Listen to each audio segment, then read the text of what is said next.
Hello everyone, ahokson আজি মটৰৰ পুৰি বনাও মই প্ৰথমতে মটৰখিনি বইল কৰি ললো তাৰ পিছতে বইল মটৰখিনিৰ এটা পেষ্ট বনাই লম অকমান আদা দি পেলাই এতিয়া কেৰাহীত তেল দিছো তাতে অকমান চেনি আৰু কেইটামান গুঠা জিৰা ফুটাই লৈছো এতিয়া মই পিছি লোৱা মটৰখিনি এনেকৈ ইয়াতে দি দিছো আৰু এতিয়া ভাজি লম ইমানখিনি সময়লৈকে ভাজিম যাতে তাৰ পৰা পানীখিনি ওলাই যায় এতিয়া সোৱাদ অনুসৰি নিমখ দিছো আকৌ ভাজিছো ভাজি ইয়া দেখিছানে পানীখিনি একেবাৰে শুকাই গৈছে আৰু মই হাতেৰে এনেকৈ বল টাইপত বনাই ল'ব পৰা হৈছো এতিয়া এইখিনিত মই কাঢ়ি থৈ দিম আৰু এতিয়া আটা মঠি লৈছিলো তাতে মই কি কৰিম এতিয়া আটাৰ এটা লাডু লৈ পেলাই অকমান এনেকৈ ৰুটি টাইপত বনাই লৈছো আৰু এতিয়া মই মটৰৰ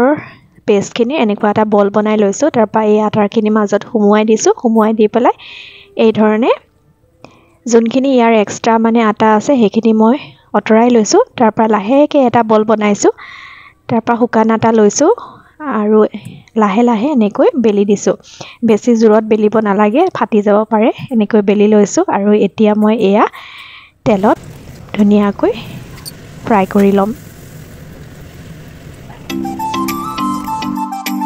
এতিয়া মই এয়া ৰাজমাহ আৰু অকমান